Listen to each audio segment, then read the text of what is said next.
말씀 앞으로 오신 여러분을 환영합니다. 빛을 전한 사람들, 오늘은 29강 참된 사랑이라는 제목으로 말씀을 나누도록 하겠습니다. 지난 시간 우리는 이삭과 리브가의 결혼을 함께 보았습니다. 아브라함은 그의 종이었던 엘리에셀을 메소포타미아로 보냈습니다. 그의 친척들이 살던 곳이죠. 그리고는 이삭의 아내 될 사람을 데려오라고 지시를 내립니다. 기도하고 하나님의 인도하심을 따라 갔던 엘리에셀은 우물가 여러 여인들 가운데에서 리브가를 만나게 됩니다. 하나님께 먼저 기도를 드렸죠. 이러이러한 사람을 만나게 해 주시면 하나님께서 준비하신 사람이라고 생각하겠습니다. 그대로 리브가를 만나게 됩니다. 리브가를 통해서 그 집으로 가게 됐고 그 모든 일들을 그 부모와 가족들에게 설명했을 때 하나님의 인도하심을 모든 가족들이 인정하게 되죠. 결국은 리브가도 하나님의 섭리를 받아들이고 아브라함의 집으로 이삭을 향해 나가게 됐던 것입니다. 이제 오늘 우리는 이 본문의 말씀을 다시 한번 생각하면서 결혼 문제를 인도하신 하나님의 섭리를 생각하면서 참된 사랑이라는 제목으로 말씀을 나누도록 하겠습니다. 아브라함은 생각했습니다. 가인의 시대 이후로부터 자기가 살고 있는 이 시대까지 사람들이 왜 하나님을 떠나는지에 대해 깊이 생각했습니다. 왜 사람들은 하나님을 떠날까? 하나님을 두려워하는 사람과 하나님을 두려워하지 않는 사람들이 결혼하면서 결국은 급속하게 타락이 진행되는 것을 그는 보게 되었습니다. 가까이에 있는 가족들을 생각했습니다. 자신이 하갈과 결혼하면서 나타난 불행의 씨앗들을 그는 보았습니다. 그리고 이스마엘과 롯의 결혼을 통해서 나타난 결과들이 모두 하나님으로부터 멀어져 가는 일임을 보게 되었습니다. 아브람과 사라가 하나님께서 약속의 자녀를 주실 것에 대한 그 언약을 주셨는데도 그것을 믿지 못했죠. 주신다는 것까지는 믿었는데 어떻게 주시는 것에 대한 확신이 없었습니다. 그래서 자신의 힘으로 무엇인가 해야 되겠다는 그 생각을 하게 됐고 믿음의 부족 때문에 이스마엘이 태어났습니다. 어머니인 하갈의 신앙적이지 못한 가만은 이스마엘로 하여금 이방 사람과 결혼하게 되는 결과를 갖게 되었습니다. 하갈의 질투나 또 이스마엘 아내들의 질투는 가족의 연합을 깨뜨리게 되었습니다. 아브라함은 가장으로서 그 문제를 해결하려고 많은 노력을 했지만 결코 그 문제를 해결할 수는 없었습니다. 아버지인 아브라함의 영적인 감화가 이스마엘의 어린 시절에 좋은 영향을 미쳤습니다.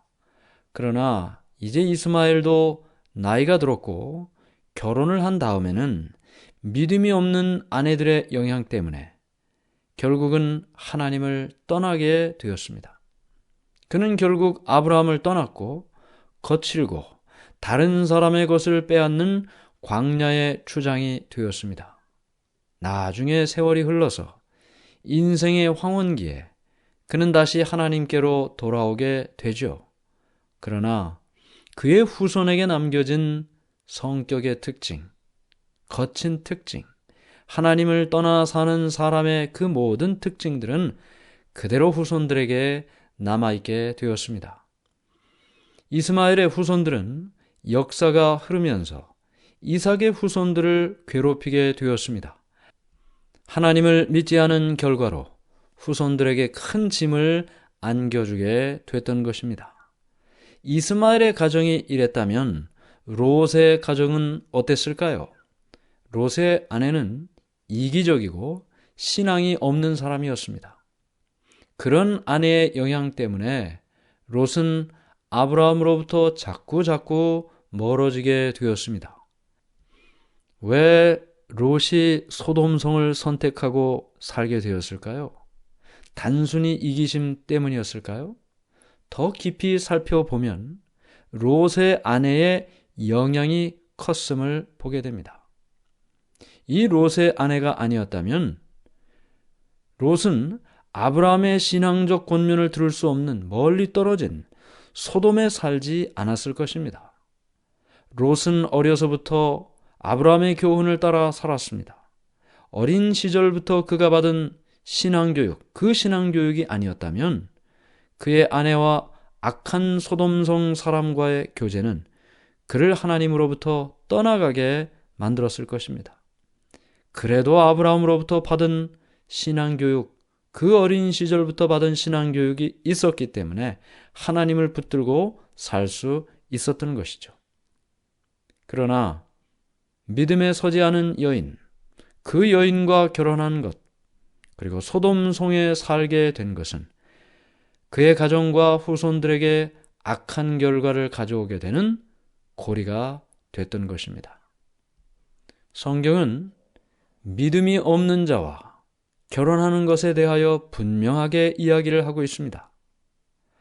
거듭나지 않은 사람이 거듭난 사람과 결혼을 하게 되면 그 거듭나지 않은 사람, 다시 말하면 하나님을 믿지 않은 사람은 배우자에게 잘해야 될 뿐만 아니라 하나님께 회개함으로 하나님을 신실히 믿는 일도 해야 되는 것입니다. 어쩌면 믿지 않는 사람과 결혼했기 때문에 시험과 박해가 올 수도 있습니다. 신앙을 하는 것과 하지 않는 것의 차이는 너무나 큰 차이를 주기 때문이죠. 그러나 아무리 시련과 박해가 온다 해도 결코 믿음을 버릴 수는 없는 것입니다. 믿음을 가진 사람이 믿지 않은 배우자에게 사랑과 성실함으로 대하면서 그 일을 통해 하나님을 믿지 않은 배우자가 하나님을 믿도록 하는 일, 그에게 맡겨진 책임입니다. 그 책임을 지는 것을 전제로 믿지 않는 자와 결혼을 하게 된 것이죠. 그러나 성경은 그리스도인과 불신자와의 결혼을 분명히 금지하고 있습니다. 고린도후서 6장 14절 너희는 믿지 않는 자와 멍에를 함께 매지 말라. 의와 불법이 어찌 함께하며 빛과 어둠이 어찌 사귀며 믿지 않는 자와 멍에를 함께 매지 말라고 했습니다. 마태복음 11장에 보면 멍에 이야기가 나오죠. 수고하고 짐진 자들아 다 내게로 오라. 내가 주는 멍에는 쉽고 가볍다. 예수님께서 멍에를 말씀하셨습니다. 멍에는 두 소를 그 어깨에 나무로 함께 연결하는 것을 이야기하죠. 같이 가게 만드는 것입니다. 함께 일하게 만드는 것입니다. 그런데 믿지 않는 자와 멍에를 함께 매지 말라. 왜 그랬을까요? 왜 이렇게 멍에를 같이 매지 말라고 했을까요? 가는 길이 다르기 때문입니다. 믿는 자는 하나님께로 가기를 원하는데 믿지 않는 자는 하나님께로 가기를 원하지 않아요. 그런데 멍에를 맸어요. 가는 길이 다른데 어떻게 함께 멍에를 메고 같은 길을 갈 수가 있겠습니까? 그래서 믿지 않는 자와 멍에를 함께 매지 말라. 그리스도인과 불신자 사이의 결혼은 바르지 않다는 것입니다. 이삭은 하나님의 축복으로 약속의 후손을 낳을 특권을 얻게 되었습니다. 그러나 그는 40세가 되었을 때에 자신을 위한 아내를 택하는 일을 하게 되었습니다. 지금 생각하면 노총각이죠. 그러나 그 당시에는 수명이 굉장히 길었기 때문에 사실은 이때 결혼하는 일도 그렇게 이상한 일은 아니었습니다. 그런데 그렇게 40세가 되었을 때 아내를 택하는 일을 하게 되는데 그것도 아버지의 종을 통해 그 일을 하게 된 것입니다. 자기가 그 일을 하는 것도 아니고 아버지가 그 일을 하는 것도 아니고 종이 그 일을 한다. 언뜻 생각하면 이해가 되지 않는 일이죠. 그러나 그는 하나님의 섭리가 하나님의 종들을 통해 이루어질 것을 확신했고 순종했습니다. 그렇게 한 결혼의 결과는 너무나 아름답고 행복한 가정을 보여주고 있습니다. 우리가 창세기 24장 67절을 통해 이삭과 리브가의 모습을 보게 됩니다. 이삭이 리브가를 인도하여 그의 어머니 사라의 장막으로 들이고 그를 맞이하여 아내로 삼고 사랑하였으니 이삭이 그의 어머니를 장례한 후에 위로를 얻었더라. 먼 발치에서 서로를 바라본 두 사람, 이삭과 리브가. 그들은 하나님의 섭리를 통해 서로가 서로를 만나는 기쁨을 얻게 되었던 것입니다.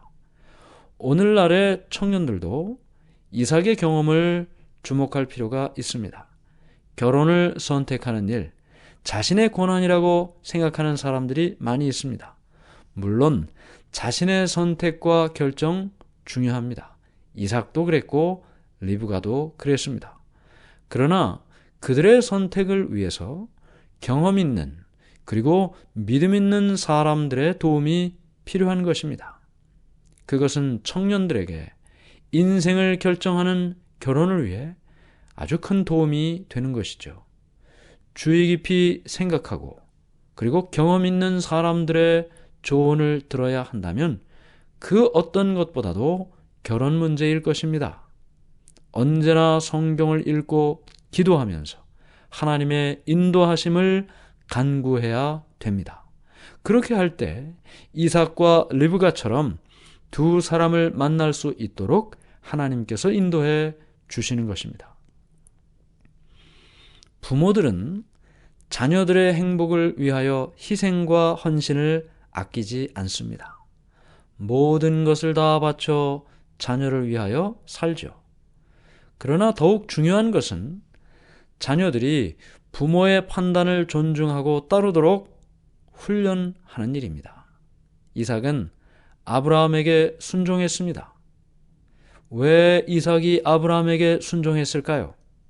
물론 이삭은 순종적인 사람이었지만 아브라함의 모본이 그를 순종적인 사람으로 훈련받고 성장하게 했다는 것입니다. 아브라함은 일상생활을 통해서 권위적이거나 독재적이지 않았습니다. 항상 사랑에 기초하여 아들을, 가족들을 대했습니다. 모든 부모들, 자녀들의 결혼을 위하여 노력할 필요가 있습니다. 하나님의 은혜를 구해야 하고 자녀들에게 순종을 요구하기 전에 모본을 보여주어야 되는 것입니다. 자녀들은 부모를 보고 배웁니다. 부모를 따라합니다. 부모가 하나님을 경외하지 않으면서 자녀들에게 하나님을 경외하라고 말할 수 있을까요? 말할 수 없습니다. 말해도 이루어지지도 않습니다. 또 자신이 하나님을 경외하지 않으면서 자녀들에게 배우자는 하나님을 경외하는 사람을 만나라? 그렇게 말할 수 있습니까? 아무 소용이 없는 말인 것입니다. 중요한 것은 부모가 먼저 자녀들에게 신앙적인 모본을 보일 때 자녀들은 부모에게 순종할 것이고 그 자녀들도 배우자를 하나님을 경외하는 자로 선택하게 되는 것입니다. 사랑은 무엇입니까? 참된 사랑은 무엇입니까? 많은 노래들이 사랑을 가사로 이야기를 하고 있습니다. 사랑이 무엇인가? 참된 사랑이란 충동적인 감정에 뒷받침된 그런 것이 아닙니다. 어떤 시련을 만나면 시들어버리는 그런 사랑이 아닙니다. 참된 사랑은 거룩한 원칙입니다. 우리에게 주어진 말씀을 따라 사는 것, 그것이 진정한 사랑입니다. 배우자를 만날 때 감정에 기초해서 만나는 것이 아니고 하나님의 말씀에 기초하여 만나는 것, 그것이 참된 사랑입니다. 오늘날 많은 사람들이 말하는 사랑은, 그 감정은 불꽃처럼 타오르다가 불꽃처럼 사그러집니다. 그러나 하나님의 말씀에 기초한 참된 사랑은 변하지 않는 원칙인 것입니다. 오늘 우리는 아브라함과 이삭 그리고 리브가를 통해 나타난 결혼을 위하여 남자와 여자가 어떻게 만나야 하며 그런 자녀들의 결혼을 위하여 부모는 어떤 마음으로 살아야 하는지 함께 연구했습니다. 우리가 부모라면 아브라함처럼, 또 우리가 자녀라면 이삭처럼 리브가처럼 하나님의 섭리와 인도하심을 따라 살아가는 우리 모두가 되기를 간절히 바랍니다. 하늘에 계신 하나님 아버지, 오늘 우리는 이삭의 결혼을 봅니다. 또 리브가의 결혼을 봅니다. 자녀들의 결혼을 위하여 기도하고 노력한 아브라함 부모의 모습을 봅니다. 우리의 마음속에 하나님의 섭리와 인도하심을 믿고 살아가는 우리의 삶이 되게 인도해 주시옵소서. 예수님 이름으로 기도드리옵나이다. 아멘.